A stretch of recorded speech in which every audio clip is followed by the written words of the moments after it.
Mardi 4 janvier 2022, mesdames et messieurs, bienvenue dans ce Flash Info que nous démarrons avec le gouverneur de Dakar, Alassane Sall, qui sort la cravache contre les conducteurs de vélo-taxi. Ce, pour faire rétablir l'ordre, il est signalé depuis quelques jours dans divers endroits de la région de Dakar l'existence de transports en commun de personnes pour vélo-taxi. Ce type de transport inadapté à Dakar du fait de la densité du trafic automobile et des risques pour la sécurité des personnes ne saurait y prospérer, car des agressions, des vols à l'arraché sont commis par les malfaiteurs qui utilisent ce type de véhicule tout en sachant que cela pourrait leur permettre de disparaître facilement une fois le forfait perpétré. Grève de la faim des détenus de Koutal, l'association pour le soutien et la réinsertion sociale des détenus réagit suite à l'incident qui s'est produit au camp pénal de Koutal dans la région de Kaolack.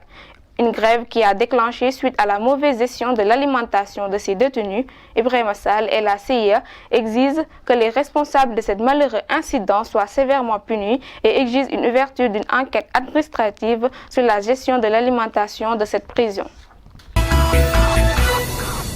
Des accidents mortels notés depuis quelques jours dans la région de Ziguinchor. Pas moins de 3 accidents sont survenus entre dimanche et lundi à Ziguinchor. Ils ont fait 3 morts et plusieurs blessés.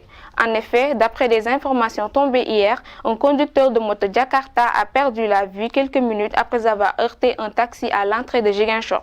Vers 4 heures du matin, un autre choc mortel a été constaté non loin de la ville, plus précisément entre les villages de Tobor et Tébi. Le bilan est lourd. Les 2 passagers d'une moto ont aussi péri sur le coup. Ils avaient heurté un véhicule en panne stationné aux abords de la route. À noter que tous les blessés ont été évacués à l'hôpital régional de Ziguinchor. Indemnité de logement pour les forces de l'ordre, le chef d'état-major général des armées, le général du corps d'armée Cheikh Wade a présenté jeudi dernier les vœux de nouvel an des forces armées à leur ministre tutelle, en l'occurrence Maître Sidiki Kaba. C'était en présence du haut commandant de la gendarmerie, le général de la division Moussa Fall et plusieurs personnalités militaires.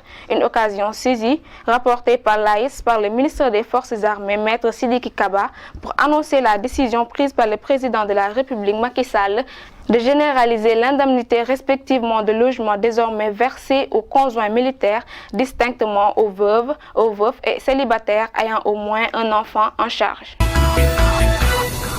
Qu'en 2022, Edouard Mendy et Sadio Mané rejoignent la tanière après leur face-à-face hier en club comportant pour la 21e journée de la Premier League, soldé par un match nul, 2 buts partout entre Chelsea et Liverpool. Mendy et Mané avaient embarqué pour rejoindre leurs partenaires qui sont en regroupement depuis le 27 décembre 2021 à Diamniadio. Ainsi, les 2 joueurs du championnat d'Angleterre pourront assister à la séance d'entraînement aujourd'hui à 17 h au stade Lat Dior de Thiès et aussi à la traditionnelle remise du drapeau du chef de l'État, Macky Sall. Voilà, c'est la fin de ce Flash Info. Je vous remercie de l'avoir suivi et restez fidèles aux autres programmes de la chaîne.